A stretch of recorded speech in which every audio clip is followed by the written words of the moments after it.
Overnight into Monday, Ukrainian drones crossed into the Moscow region in one of the largest waves of the war. By dawn, Russia was not threatening Ukraine, it was threatening the United Kingdom. And by midday, British Prime Minister Andy Burnham had answered the Kremlin in public, saying London stands with Kyiv regardless. The question is no longer whether drone war reaches deep inside Russia, but whether NATO suppliers become direct targets. Start with the strike itself. Overnight into Monday, Ukrainian forces launched one of the largest drone waves of the war against the Moscow region, with the Russian Ministry of Defense claiming that 620 drones were involved and that air defenses intercepted most of them. The scale alone is the story. Even if the majority were downed, the sortie rate forces Russia to spread its air defense network across hundreds of kilometers of approach routes, and every drone that gets through forces Moscow to explain why its capital is not secure.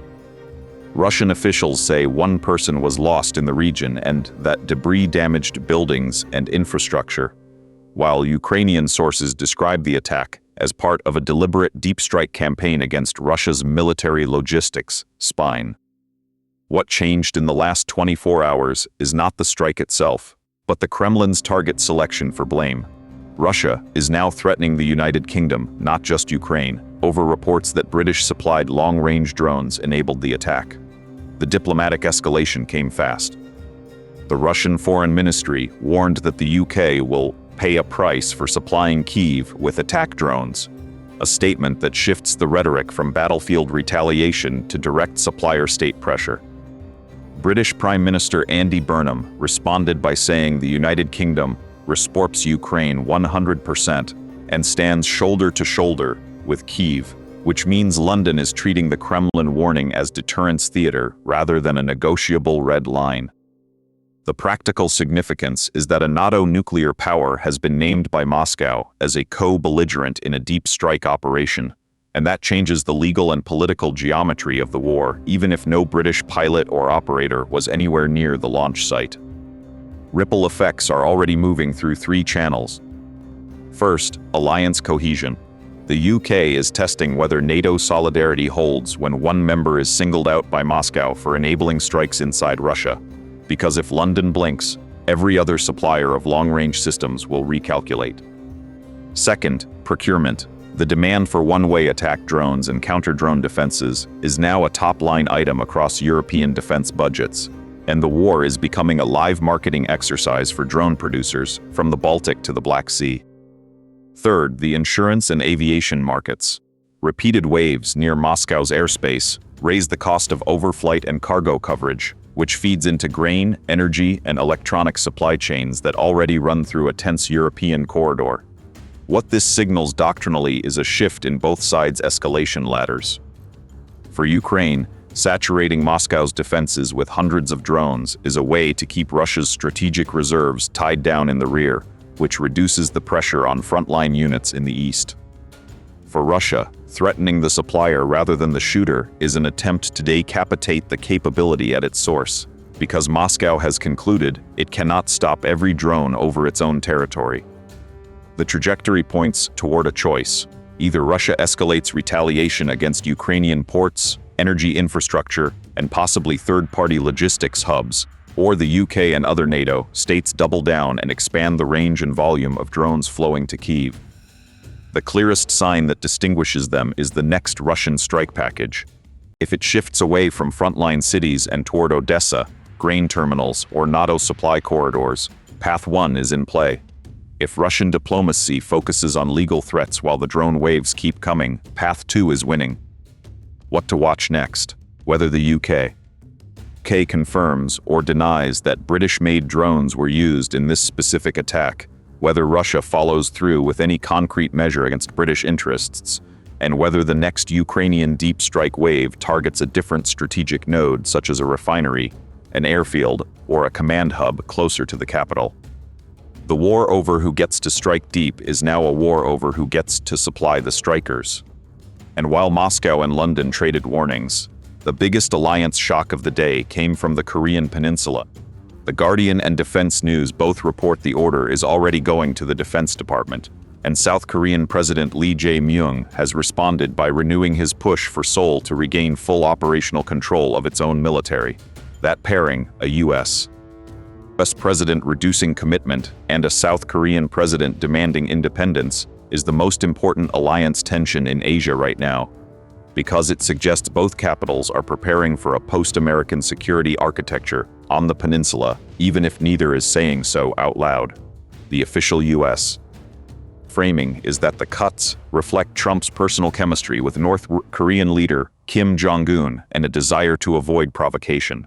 But the timing matters more than the rationale.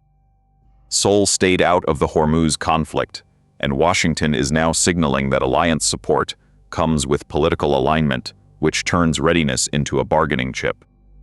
South Korea's response, Lee calling for full operational control back in Seoul's hands, is not just nationalist rhetoric. It is a hedge against the possibility that the next U.S. administration, or this one, could degrade the tripwire force that has deterred Pyongyang for 7 decades. Ripple effects are spreading across Northeast Asia. Japan is watching closely because any hollowing of the U.S. ROK alliance forces Tokyo to reconsider its own defense spending and whether the U.S. extended deterrent remains credible. China sees an opening. A weaker combined U.S.-South Korean posture reduces the risk of intervention if Beijing moves against Taiwan or in the South China Sea, and it encourages North Korea to test boundaries. Defense markets are reacting too, because a South Korea that accelerates indigenous capabilities, cruise missiles, ballistic missile defenses, submarines, and reconnaissance satellites becomes both a bigger customer and a bigger competitor to U.S. and European arms firms. What this signals about doctrine is that the United States is moving from automatic alliance management to transactional alliance management, where exercises, basing, and troop levels are negotiable based on political alignment rather than fixed by treaty obligation. For South Korea, the signal is the opposite. Sovereignty over wartime command, which Washington has delayed for years, now looks like an urgent insurance policies. The trajectory points toward one of 2 branches. Path 1. Seoul accelerates its own capabilities, renegotiates the alliance into a more equal but thinner arrangement, and North Korea interprets the gap as room to escalate. Path 2. Washington and Seoul reach a face-saving compromise that keeps some drills but rebrands them, while Trump uses the pause to restart diplomacy with Kim. The clearest sign is the next North Korean missile test. If Pyongyang launches while drills are cut, it reads the reduction as weakness and Path 1 is in play. If Kim stays quiet, Trump may claim the gamble worked and Path 2 opens. What to watch next? The Pentagon's formal guidance on which exercises are reduced or canceled, whether South Korea's National Assembly funds an accelerated operational control timeline, and any North Korean statement or weapons test that responds to the reduced U.S. footprint. And while the U.S. and South Korea recalibrate their drills, another U.S. ally was facing questions in Syria. U.S. envoy Tom Barak called the operation an unnecessary escalation, while Syrian state media reported damage at the disused base, and a monitoring group said the strike followed a Turkish delegation's inspection of the site. Israel has not officially claimed the attack, which is standard operating procedure for its Syria campaign, but the American condemnation is what makes this a different development from the dozens of similar raids that came before it. The geography matters. Abu al-Duhur sits roughly 70 kilometers from the Turkish border, inside Idlib province, which is the last major rebel-held area, and a zone Russia, Turkey, and Iran have treated as a fragile de-escalation space. A strike there, especially one that follows a Turkish visit, touches 3 overlapping conflicts at once: the Syrian civil war, the Turkish-Kurdish contest, and the Israeli-Iranian shadow war. The base itself is described as disused, but Israel has long targeted any facility its suspects could be used to transfer Iranian weapons to Hezbollah, and the U.S. concern appears to be that hitting a site this close to Turkish forces risks pulling NATO's southeastern flank into a wider incident. The U.S. envoy's language is important. Calling the strike unnecessary rather than regrettable implies that Washington believes Israel had other options, and chose a path that complicates the broader diplomatic picture. It also suggests the Trump administration is trying to keep Israel focused on the Gaza and Iran files, rather than opening a Syrian front that could entangle Turkey and Russia. Ripple effects run through alliance management and regional stability. Second, Turkey's position. If Ankara believes Israeli strikes are occurring after Turkish inspections, it may tighten its own rules of engagement in Idlib or retaliate indirectly through proxies. Third, the Syrian regime gains a propaganda win by standing alongside a U.S. condemnation of Israel, which it can use to rebuild diplomatic leverage in the Arab world. What this signals is a divergence in Israeli and American escalation management. Israel sees any Iranian footprint in Syria as a legitimate target regardless of diplomatic timing, while the U.S. sees Syria strikes as a distraction that could fracture the anti-Iran coalition Washington is trying to hold together. The trajectory points toward two plausible paths. Path 1. Israel continues the campaign, expands targets deeper into northwest Syria, and absorbs U.S. criticism as the cost of keeping Iran's supply lines under pressure. Path 2. The U.S. pressure works.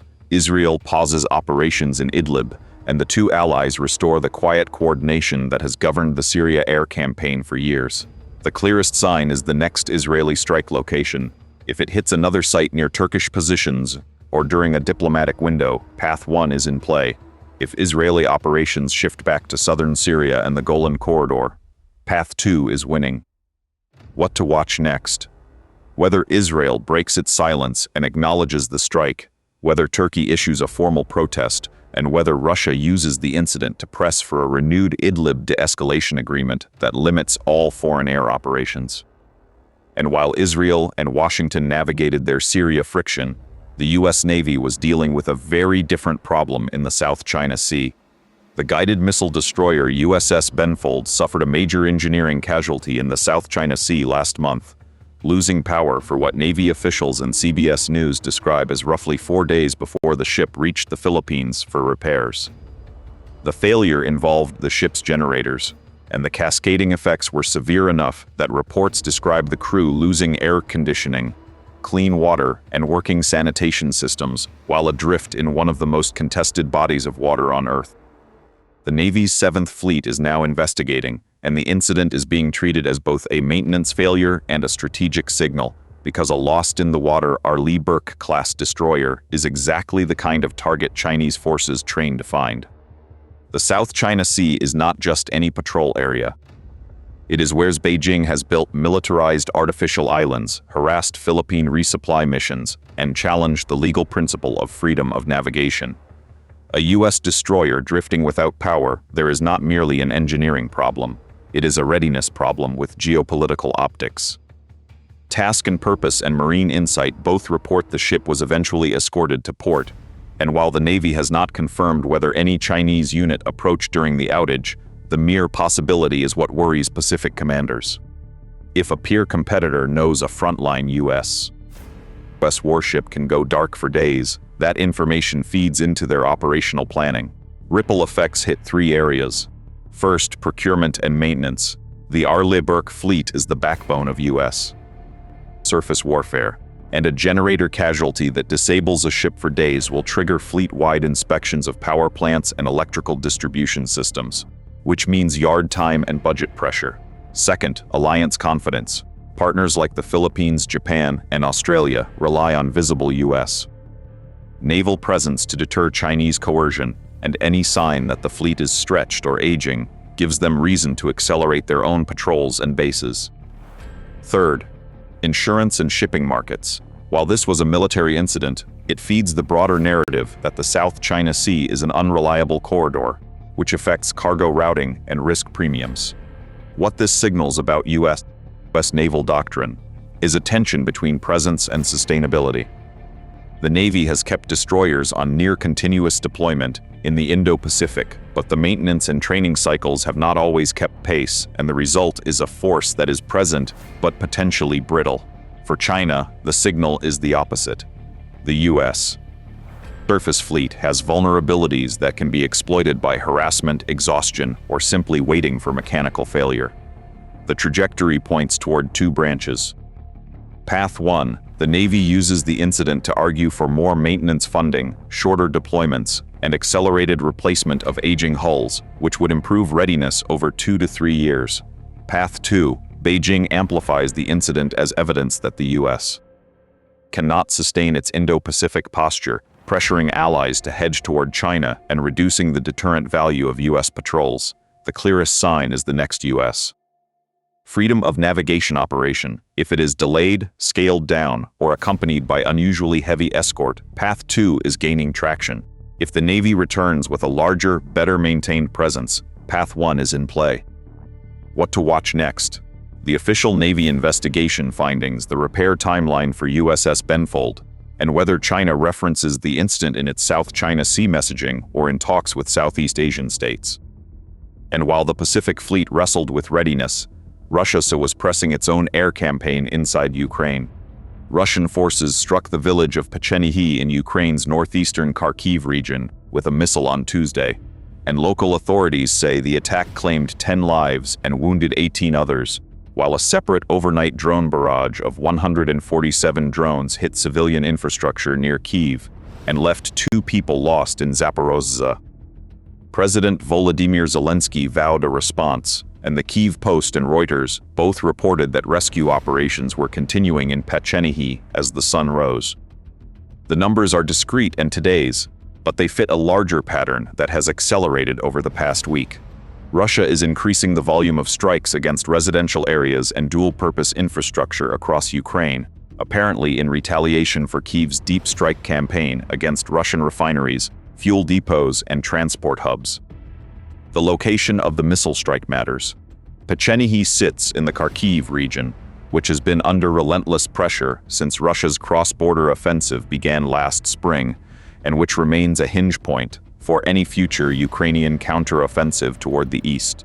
Hitting a village there, rather than a frontline position, sends a message that Russia is willing to absorb the diplomatic cost of civilian casualties in order to break Ukrainian morale and force resources back into air defense. The drone wave against Kyiv and Zaporozhye serves the same purpose, even when most drones are intercepted. The alert sirens, the power of sleep deprivation, and the need to keep fighter aircraft and missile batteries in the West all drain Ukraine's limited resources. Ripple effects are immediate and harsh. First, humanitarian. Every strike on a village or residential block displaces more civilians, strains relief logistics, and increases the demand for shelter, medical care, and psychological support that Western donors are already struggling to fund. Second, energy. Repeated drone and missile waves force Ukraine to keep mobile generators, transformer stockpiles, and repair crews on constant rotation, and a cold winter is approaching. Third, diplomatic. Civilian casualties harden European support for more air defense and long-range weapons, while also giving Russia's allies a talking point about Ukrainian strikes inside Russia. The balance of those pressures will shape what weapons Ukraine receives in the next aid packages. What this signals about the escalation ladder is that both sides are now trading blows across the full depth of the theater, and the distinction between frontline and rear area targets is collapsing. Russia's strikes on villages are a response to Ukraine's strikes on Moscow region targets and Russian logistics, which means the war is entering a phase where each side uses civilian pain as leverage in a negotiation that is not currently happening. Path 1. Russia continues mass strikes on Ukrainian cities through the autumn, betting that energy blackouts and refugee pressure will force Kyiv to accept a frozen conflict. Path 2. The West responds with a surge in air defense systems, interceptors, and permission for Ukraine to strike deeper, which would raise the cost to Russia of continuing the bombardment. The clearest sign is the next Western defense ministers' meeting. If it produces concrete air defense deliveries and expanded targeting permissions, Path 2 is in play. If the meeting produces only statements, Russia will read that as a green light for Path 1. What to watch next? Whether Zelensky orders a visible retaliatory strike inside Russia, whether the United States or Germany announces new air defense packages, and whether Russia shifts its missile focus from villages to energy infrastructure as temperatures drop. In the next 24 hours, watch 5 things. First, whether Russia follows through on its threat against the United Kingdom after the Moscow region drone wave, because that will tell us whether supplier states are now in Moscow's crosshairs. Second, the Pentagon's formal guidance on South Korea exercises, which will show whether Trump's cut is a negotiating pause or the start of a thinner alliance. Third, any Israeli statement on the Idlib airbase strike, and whether Turkey responds, because that could reopen the Syrian front. Fourth, the Navy's initial findings on USS Benfold's power loss, which will shape how the fleet explains readiness in the South China Sea. Fifth, Ukraine's response to the Pechenehi strike and whether Western capitals announce new air defense support. If you found this brief useful, hit the like button and subscribe to the channel with the notification bell so you never miss a daily worldwide conflict update. We will be back tomorrow with the next 24 hours. See you tomorrow.